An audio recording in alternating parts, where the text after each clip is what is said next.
Thanks, Stephanie. And thanks so much, Samantha and Helen and Faith. That Q&A was amazing and just very insightful. So just a little quick background on myself. I was an educator in the classroom for many years in makerspace. So it was a very skills-based environment. And currently I work at ASU in a youth entrepreneurship program, designing and implementing a digital badging system for K-12, primarily middle school and high school, professional development, technical education in an emerging technology program.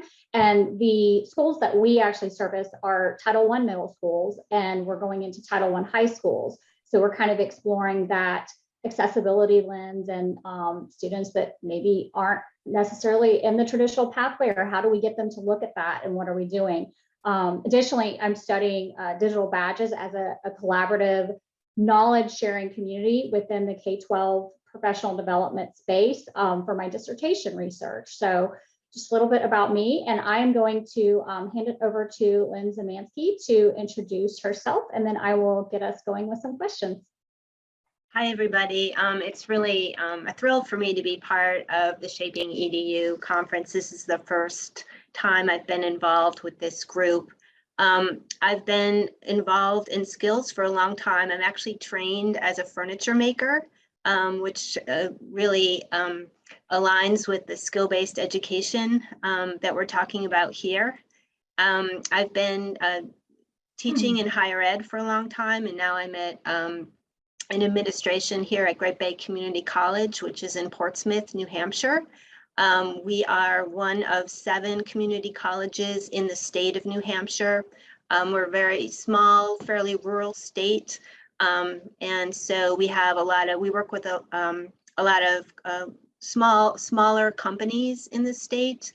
My job is really to reach out to the local companies and help them train and upskill their employees with some very customized training for them.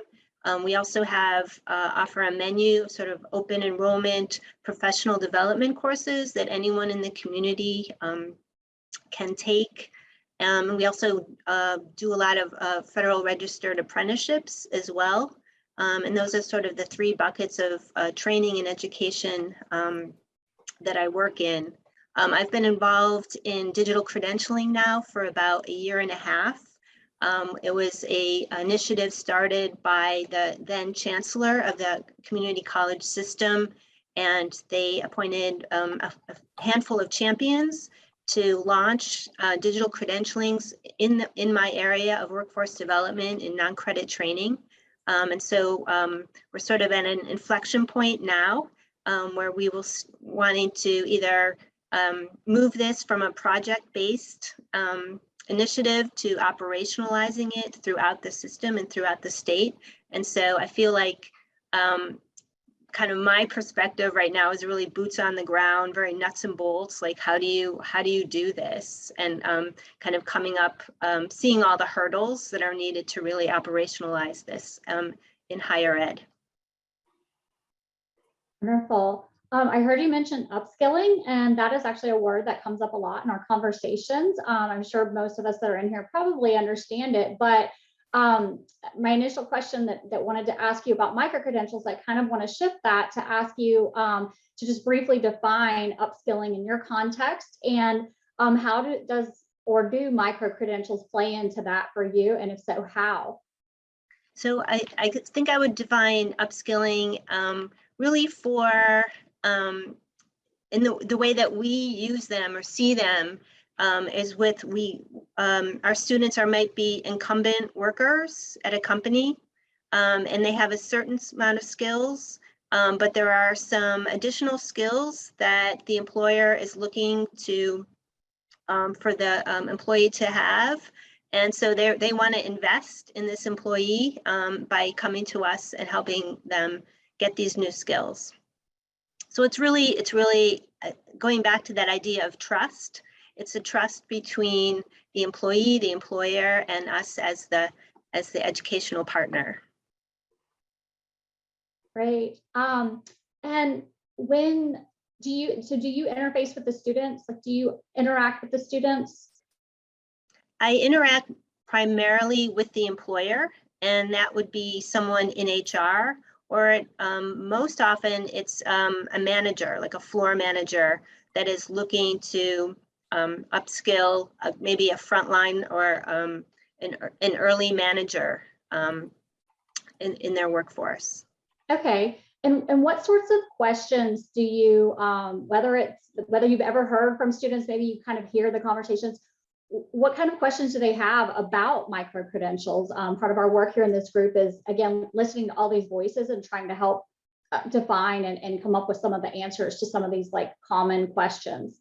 Yeah, so we're at still very early in the stage. When I listen to this conversation, I think, oh, we're still, have a lot of work to do compared to where a lot of other people are. But we're really needing to do more outreach, and that's outreach to the learners to help them understand the value of the micro-credential, how to access their credential. Currently, we're using Badger, and then the importance of sharing it. And so we need to provide a lot of nudging and prompting for them to do that. They're very curious about it and they embrace it immediately. So I don't think that's a problem. I think the harder part is on the employer side. As I said, we work with a lot of small companies. And so they might have a very small HR department, no learning and development department. And so we're feeling that it's incumbent on us to do that outreach to employers to help them understand the value of micro-credentials. And then just one last question. What companies what schools do you think are trailblazers in emerging credentials? And why would you say that? I would say the trailblazers are really some of the big multinational corporations we've already talked about, like IBM and Amazon and Walmart. And, obviously WGU, our friends down the road here in New Hampshire, Southern New Hampshire University is a big player. I know the SUNY system has done a lot in digital credentialing. It's interesting doing this work in a smaller, more rural environment. I think it takes a lot more footwork to get people on board, but we're definitely doing the work. Thank you so much. Well, I'm going to go ahead and then hand it back to Stephanie. I don't see any questions or anything in the chat. So thank you so much. Back to you, Stephanie. There we go. Thank you so much, Lynn and Kelly. If anyone has any questions for Lynn, now is a good time to raise your hand, or you can put them in the chat and we'll circle back with Lynn after this event and make sure she has an opportunity to give you her feedback.